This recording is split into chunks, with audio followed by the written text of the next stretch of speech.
Hey everyone, and welcome to the free masterclass, the Etsy SEO Advantage. This is an easy way, this presentation is an easy way to understand SEO and leverage it for more traffic and sales, which is what we all want, how to get that traffic, and most importantly, how to get those sales. So this is going to be your free masterclass on all that and more over the next hour or so. So you are in the right place if you don't know what the heck SEO is. What is this SEO thing, this mythical creature? You have limited time. You don't want to waste time trying to figure out this stuff on your own. You want to follow and listen to someone that's done it, spent 10 years doing it and cracking the code for you. You want to struggle, or you are struggling with Etsy, but you want to struggle less. I'm sure you don't want to feel the struggle, the frustration. No one wants to feel that. It's not fun. You want to build a business, build your business through Etsy, and you want to grow and you want to build your business the right way, and really put in the time and effort and build it to something that you can be proud of, build a legacy, and build something that generates revenue, that you can get that extra money to pay those extra bills or take a vacation, or maybe you want to do it full time. And you're in the right place if you're serious about learning. I have a lot of really good stuff that I want to go over, so I don't want to obviously waste my time. I want to make sure that you guys are here to learn, take all this knowledge in, and then most importantly, after, take action in your business, in yourself. It's an investment. Knowledge is an investment in yourself and in your future. So I want to make sure that you're getting the right investment, that you can put that into play and really benefit from it. So I'm super excited that you guys are here. I'm excited that you came to hang out with me and take the time to learn about how to improve your business. This is the first step. Many sellers and business owners really just, I don't understand it, but they don't want to invest in their own businesses. It makes no sense. I don't understand why you wouldn't want to invest back in your business and just make your life a lot easier and not have to figure it out on your own. We invest in a lot of other things, education and going to school and getting that degree. But when it comes to a business, we don't want to approach it the same way, which doesn't make a lot of sense. So if you're here, you're taking that next step to invest in your business, which I'm super proud of you for doing. In case you don't know who I am LL. So I am a corporate quitter. I quit my corporate job in 2018 to pursue my entrepreneurial journey. My Etsy business, mainly at that time, was really starting to take off because I built it on the side while I was working for the man.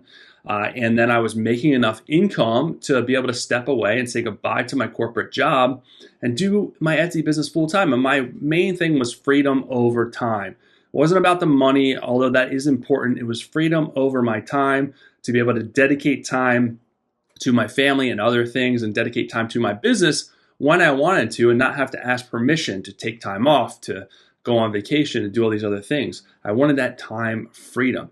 Also, I knew that if I got those hours back, the 50, 60 plus hours a week back, to put it into my business, I would really be able to push it forward in a big way, because I was reallocating those hours I was wasting working for the man and making money for someone else. I wanted to make money for myself. So that was the main reason why I stepped away. I am the founder of the Handmade and Beyond podcast. So that's a weekly podcast and YouTube channel where I give amazing free tips and guidance to people that want to start, build, and grow their Etsy businesses. I'm an Etsy and marketing nerd. I love the business world. I love the marketing stuff. I love kind of cracking the code and finding things that work. So that is my passion. I'm also dedicated to helping other Etsy sellers through free resources. I provide tons of free stuff, but I also provide, paid coaching, paid courses, paid memberships, those things as well. So I'm super passionate about helping the Etsy community in a big way. Again, there's something out there for everybody. I have tons of free stuff, also paid stuff if you want to get a little bit more specific help. But I love helping other Etsy sellers, and that really is my passion. Passion is coaching and helping them. And I'm a dog lover. In case you may be able to hear this in the video, my dog is snoring behind me right now in her bed. She's my quote-unquote helper, even though she doesn't do anything. She just snores and makes loud noises sometimes. My other dog's in the other room sleeping, but they're two Pekingese, and they take lots of naps during the day. So they watch me work. They take naps while I'm working, which, hey, that's fine with me. I like having them around, and sometimes I have full-blown conversations with them and talk to them like they're people because I don't have employees. So who am I going to talk to, right? Don't tell anyone. I'm not crazy, I promise. All right, so here is kind of a little bit about my journey, and yours may be similar. I'm sure you can relate to some of this. So where I started was, like I said before, the corporate grind, no time, freedom, working for someone else, having to work 50, 60 plus hours a day. And I was up in the company. I was a director. So I had to deal with a lot of problems that I didn't create, a lot of stress, managing a lot of people, and it just wasn't fun. It was super stressful. Not something that I ever want to go back to if I can help it. I had minimal Etsy sales. I was trying to get this Etsy thing off the ground and didn't know what I was doing, didn't know what to do, when to do it, who to listen to. So I was very frustrated, and I was alone in my journey. I didn't know, again, what to do, and there was no one that really understood my journey because no one else was doing what I was doing, and my family or my friends weren't doing it. So I was kind of alone to figure this thing out.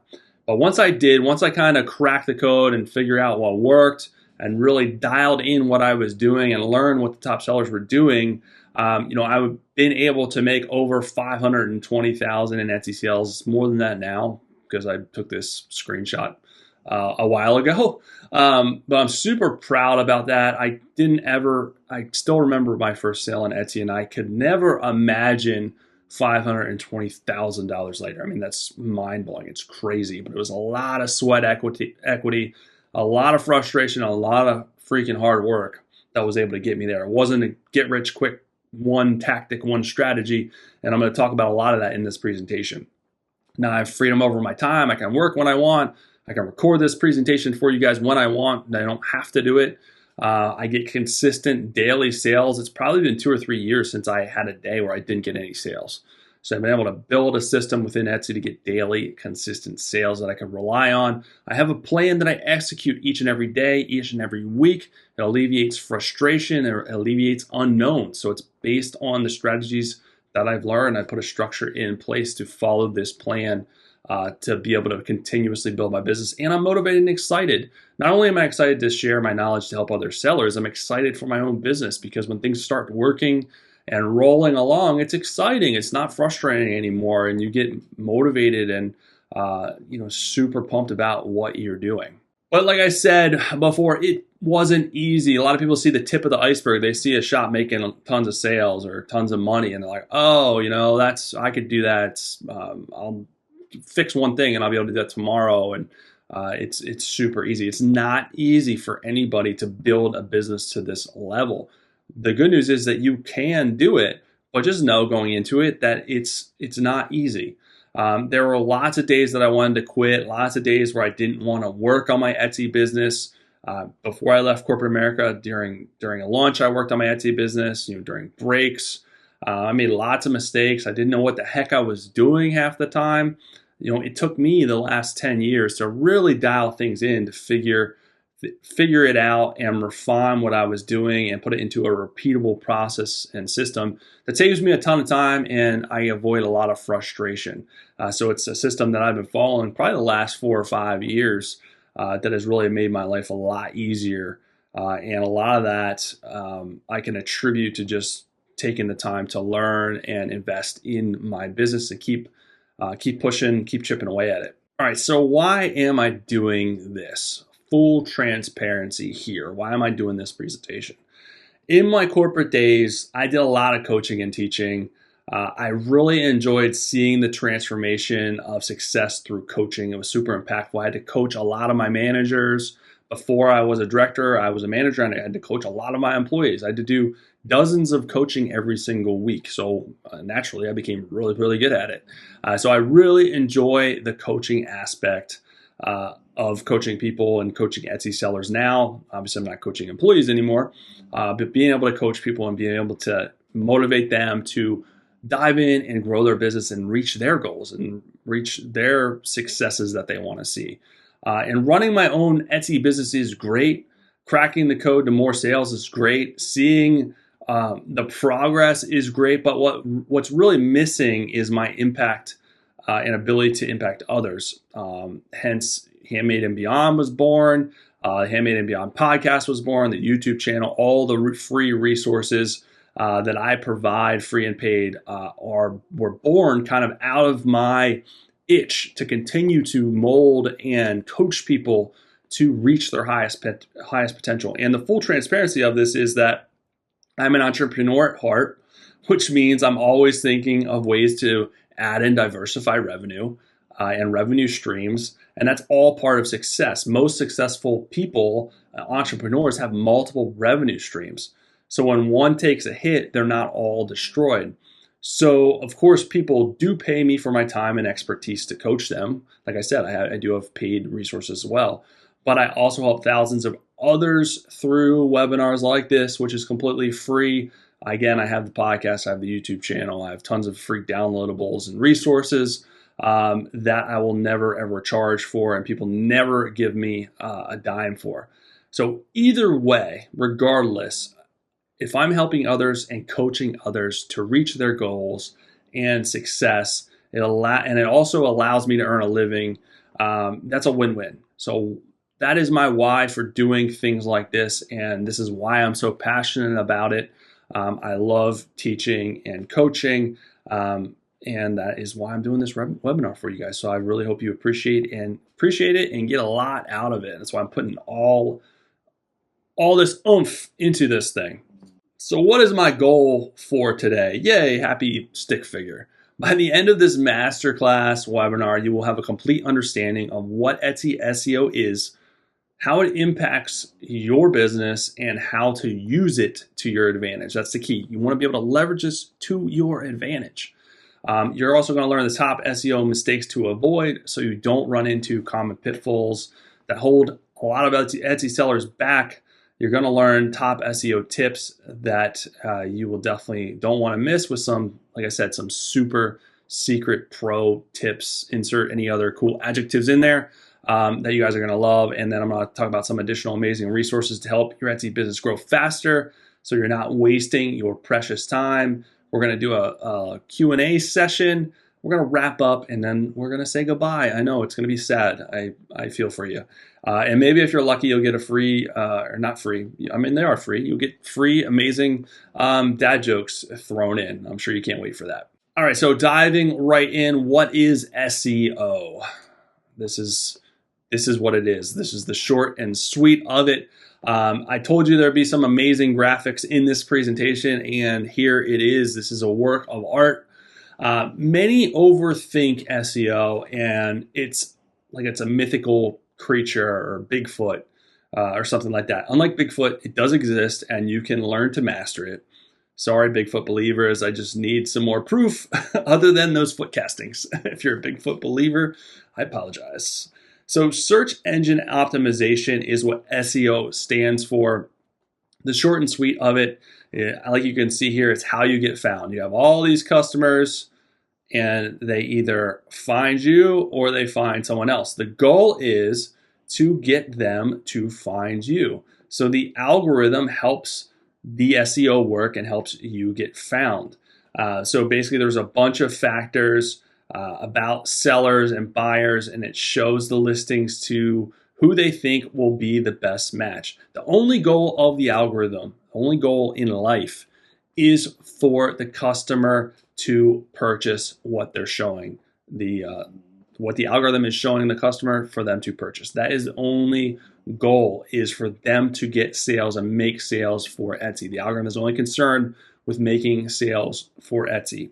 So whether that be your shop or someone else's shop, they're going to show that person, that customer, the best shop or listing that they think will have the highest probability of them purchasing. And SEO is always changing. It's always different between platforms, which makes it even more elusive and frustrating. But I don't want you to get too caught up in all of the SEO technicalities.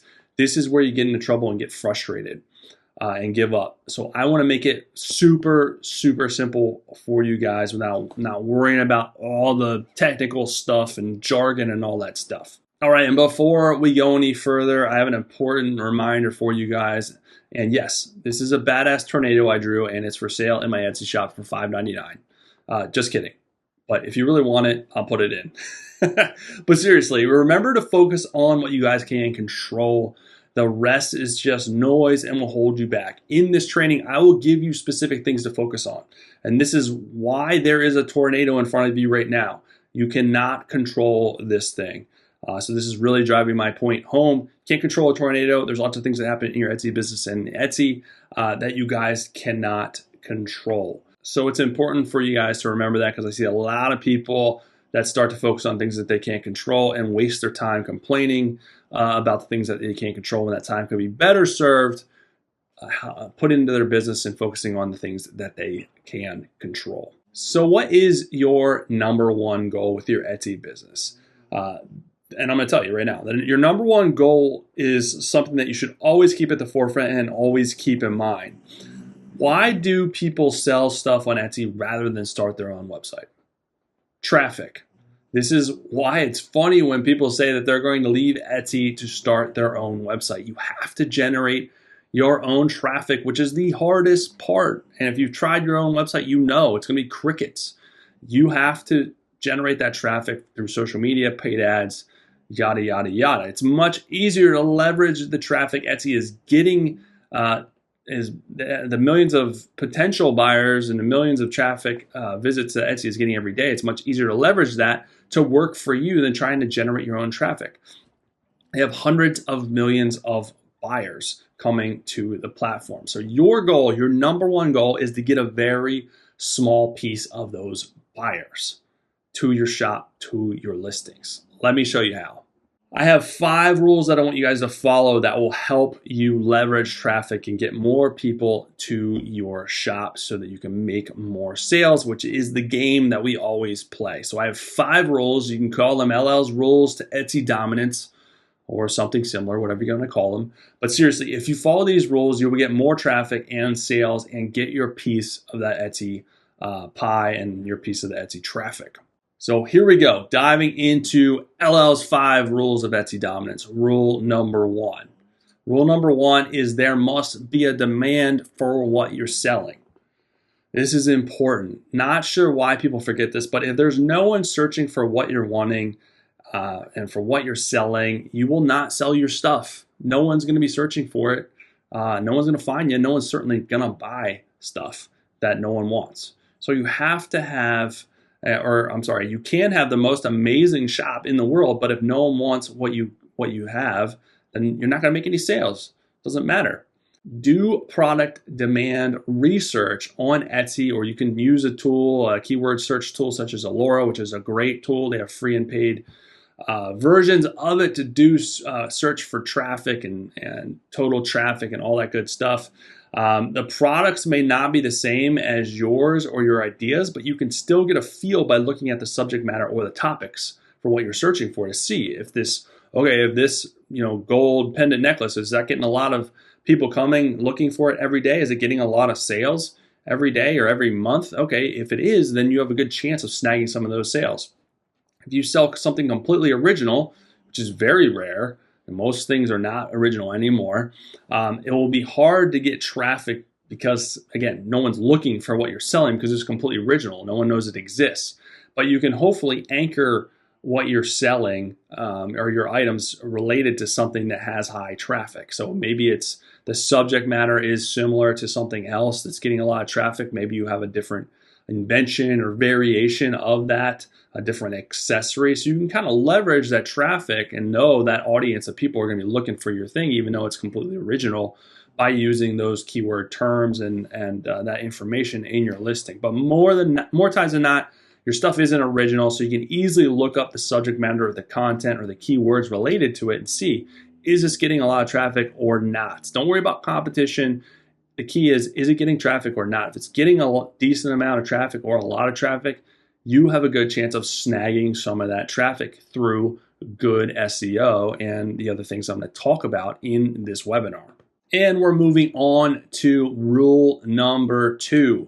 This one is super important. All these rules are important, but rule number 2 is define your niche or niche and target audience. You cannot find success if you don't have a niche or target audience.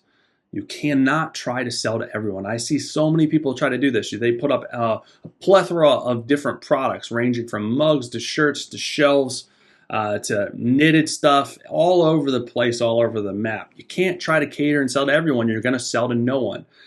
This is the old marketing adage, and it is very true. You got to have a niche. You got to have a target audience that you're catering to, that you're releasing products to, and hopefully your niche, you did the keyword research as well. But once you have a niche, you will then be able to define your target audience, which in returns gives you a path to follow, a path for you to create more products, to cater to that niche, a path for you to find the best keywords to use, thus helping you leverage SEO to your advantage. This is super, super important. So if I ask you what your niche is or what your target audience is and you don't know or you're not sure, you have 20, you got to do a better job of defining this first and foremost to ever find success on the platform or anywhere for that matter. And that brings us to rule number 3. Release product lines, no one-off products.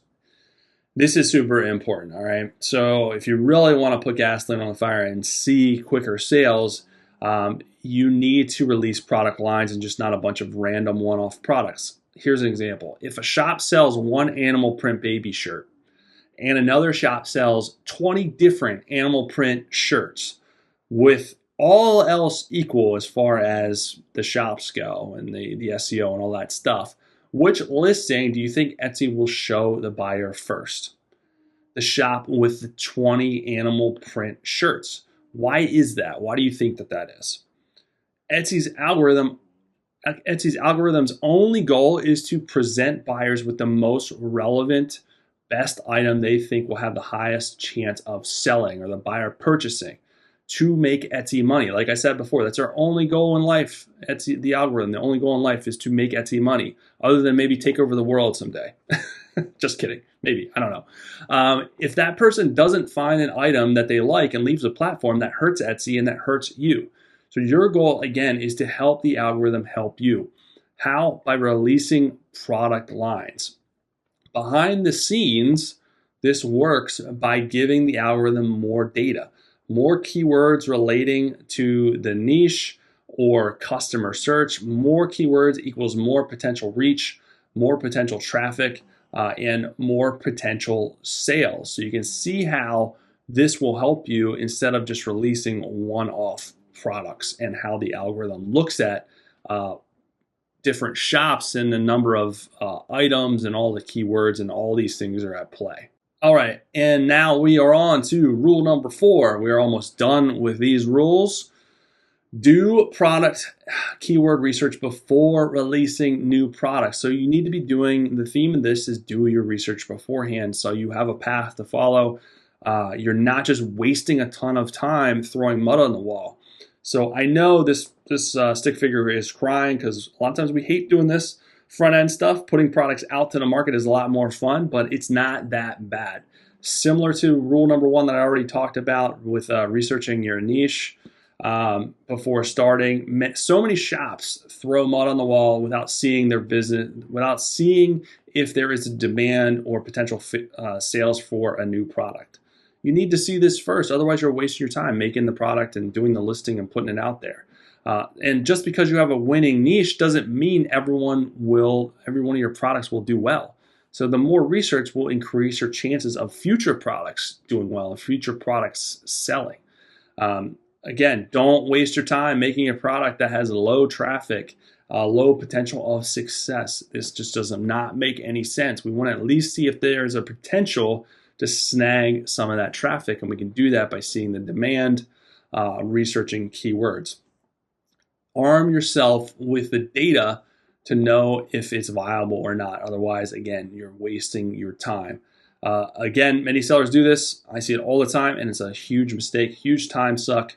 So don't do it. And also, as a reminder, you can use a tool which will make this a lot easier, such as Allura.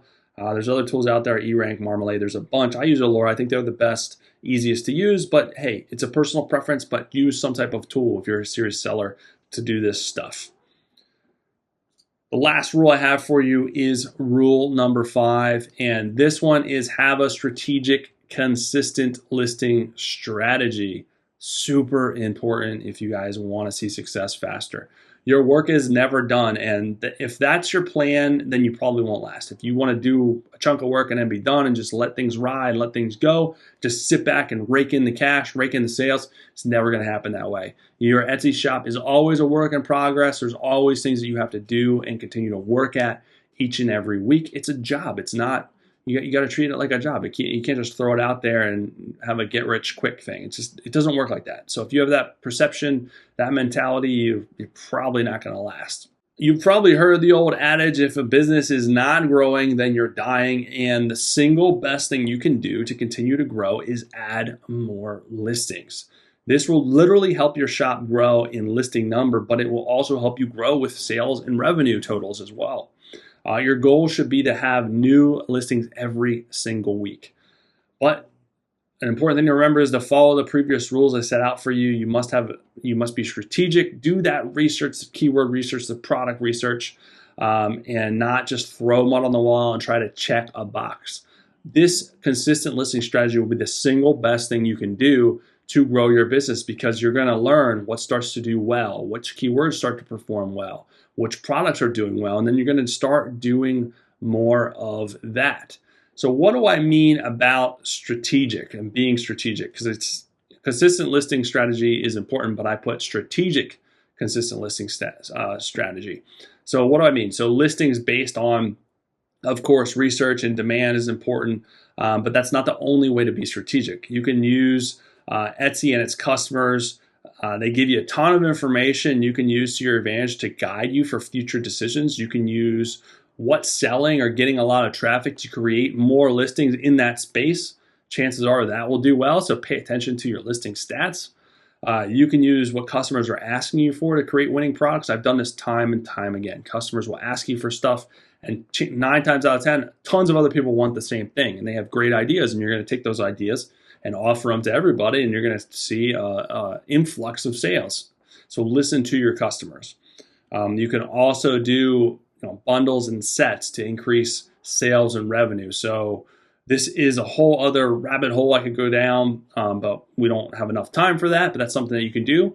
And all of these strategies kind of roll up into the strategic consistent listing strategy. So it's not about just putting listings up every week. Be strategic about it and do things that kind of make sense with the data that you're given, and you're going to turn the listing strategy into a strategic listing strategy, which is going to result you in more positive results and more sales down at the end of the road, which is the goal. So these are the 5 rules. Follow these rules and you will have a solid plan to move your business forward in a big way. I promise you that. They may seem simple, but you'd be shocked at how many people do not do these things in their business, and they wonder why they're struggling. But in order for these rules to work effectively as they should, you must also avoid top SEO mistakes, which I'm going to talk about next. The top SEO mistakes. All right, the biggest mistake that I see, one of the biggest mistakes I see, these are all big mistakes, that's why I'm telling you about them, is an incomplete shop. The algorithm hates this. Customers do not like this. It does not help build trust.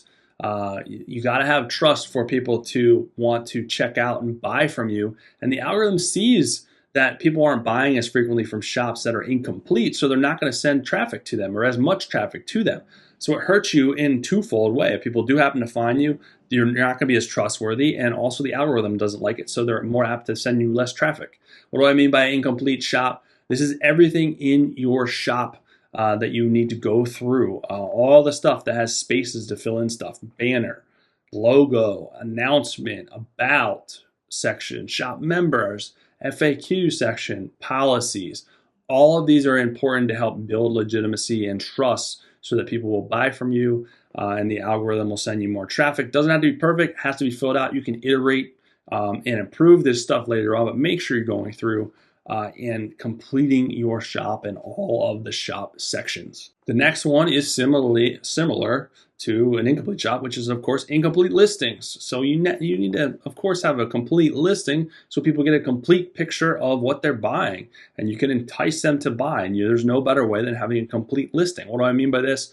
Having all of your keywords packed into that listing, not doing less, not using less tags. You need 13 keyword tags. You need your whole title filled out. You need your description filled out.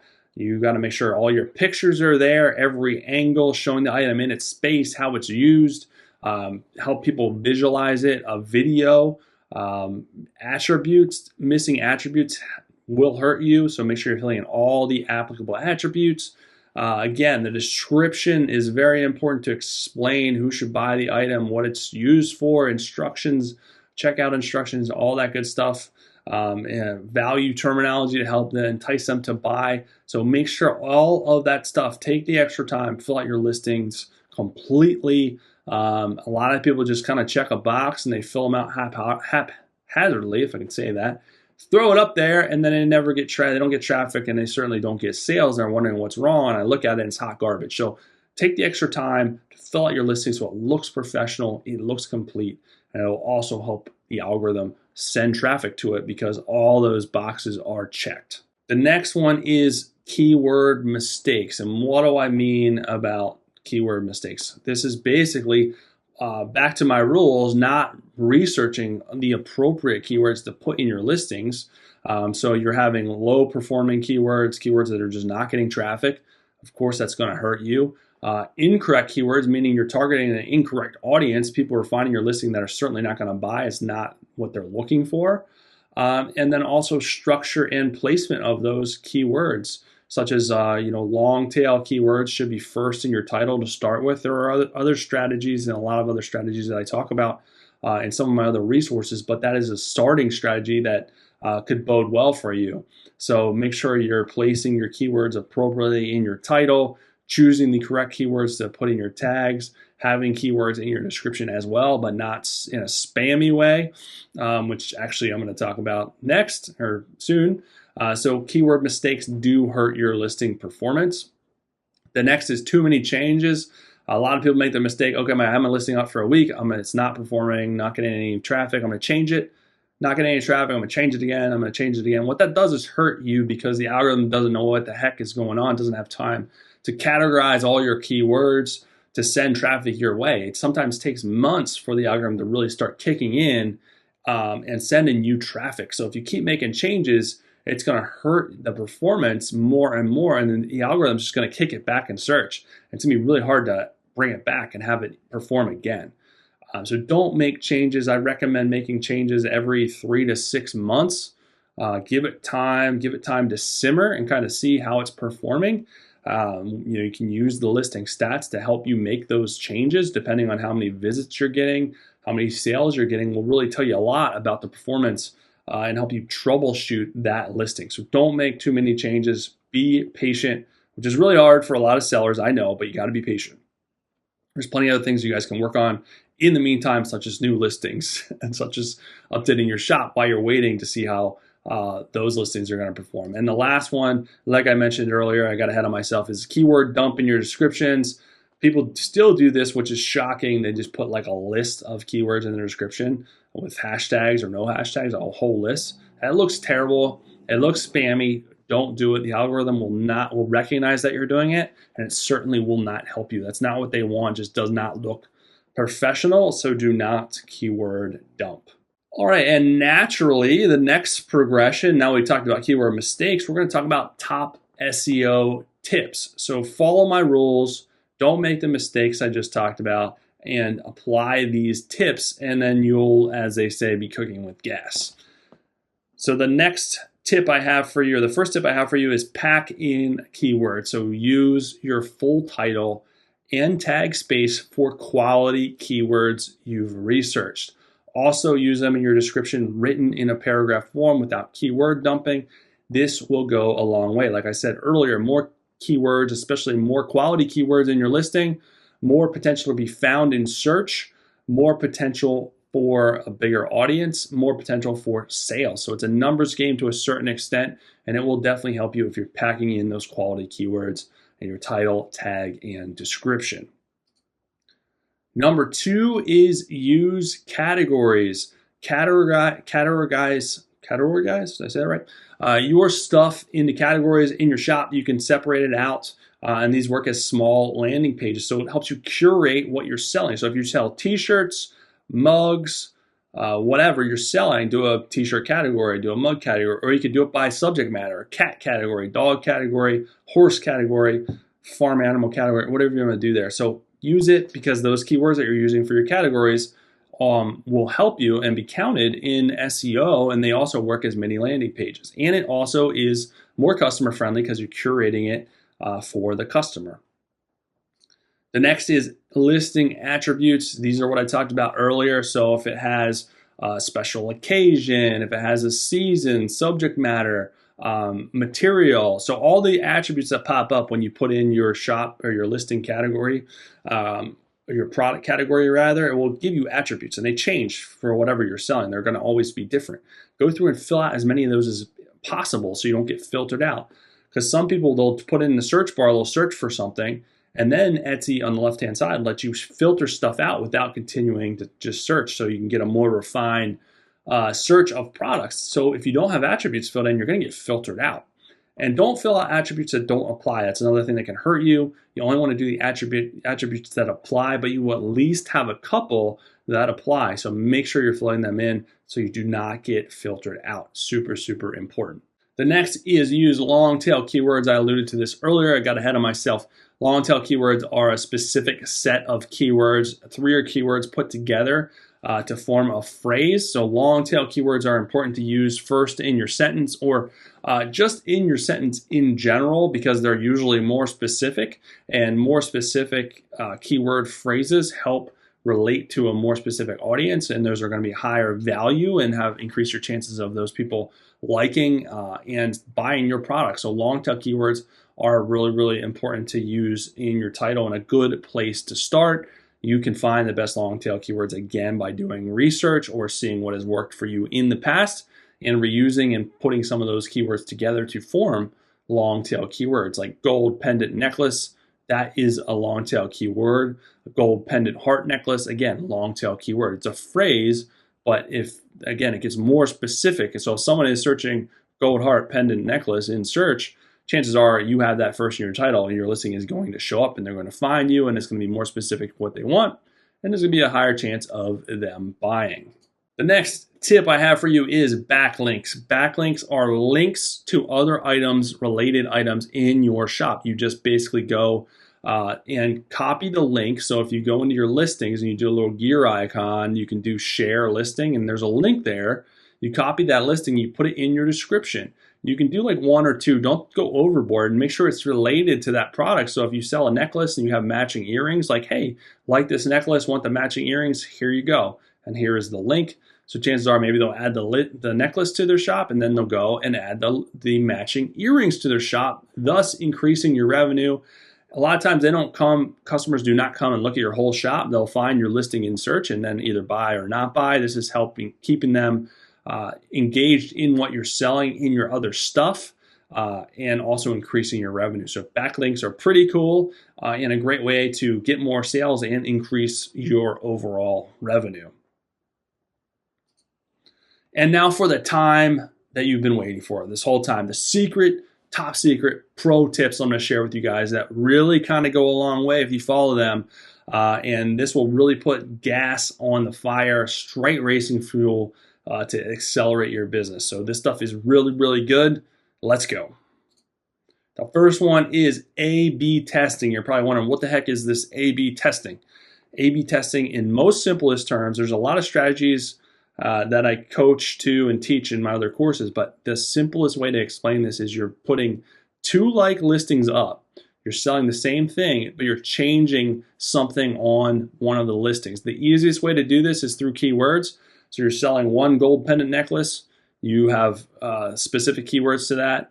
You then duplicate it, change the keywords to match for that are completely different or target a different audience, and you're putting that necklace up as well. So you're selling the same thing, but it's 2 sets of keywords to help you move a lot faster, see which listing performs better over time, Maybe they both do well and you keep them both up. Maybe one performs better than the other. You take the other one down. Maybe neither of them do well and you try again. But either way, it helps you move a lot faster than waiting for that one single listing to see if it performs for 3 to 6 months and then changing it then. You can start with 2 listings and 2 sets of keywords and really move a lot faster. So this has been a game changer for my business. A/B testing is where it's at. You can also change things like your picture, your listing category, things like that. But really SEO, your keywords, really is the best and easiest way to go when it comes to A/B testing. The next is creating urgency. So this is by utilizing sales, promotions, coupon codes, limited quantities. On Etsy, you can put a quantity of 1 or 2 and there'll be like a little flag that comes up when people are searching. Only 1 left, only 2 are left. So create urgency through these discounts and coupons and make sure your profit margin is good to start so you can do this stuff. This is marketing 101. You got to be able to run sales and promotions, but again, create urgency through limited quantities is another way to do that. When your sale comes to an end, it'll put a countdown up there that the sale ends soon to entice people to buy because that's what you want. So those are different tools that you can have in your tool chest to get people to buy sooner. The next one I have for you is this is the last one, is to add value. And you're like, how the heck do I add value other than just doing the listing? Well, perceived value can set you apart from competition in a big way. How do you do this? Quality of pictures, showing your item in use in every angle so people can visualize it. Same thing with your video, your listing video. Descriptions, but also value in terms of for your descriptions, a lot of people will just put simple basic information there, but your descriptions is your chance for your sales pitch to sell your item, to use value terminology, to explain things and show people it's high quality and use value terms in there so to help entice them to buy. You can add extras and bonuses and guarantees and that stuff with your listings. You get this, but you also get this extra accessory, or you get this bonus gift with this purchase. You can do that in your listings, and a lot of people don't really think about doing things like that. And lower cost items, you don't have to break the bank when you're doing this. It's stuff that you can do at a lower cost. You can do it with fast shipping. You can add value and lower your processing times and emphasize that you ship stuff out extremely fast. Everything is shipped out in the next day or the next 2 days. You can talk about your packaging and have pics in your listings about how your item is packaged, so people are really excited to buy your stuff as a gift because they know you're going to package it really nice, and the person they're giving it to or is getting it is going to be really blown away, and that's a reflection of who is purchasing it and giving it as a gift. So there's different ways that you can add actual value and perceived value with how you're doing your description. So think about what you're selling and think about from the customer perspective, how can I take this over the top? Do things that my competition is not doing and add value in a big way so they're more apt to buy my thing versus someone else's thing.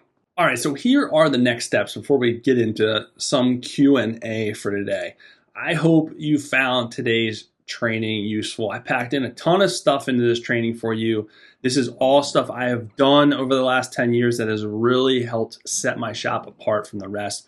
Really helped me grow, increase traffic, increase revenue, and really make this a legitimate business, which is something that I'm sure you guys want to do as well in your business. So I hope you got a lot out of it. I hope you take this stuff that you learned and implement it in your business and are motivated to go out there and kick some butt with some of these strategies.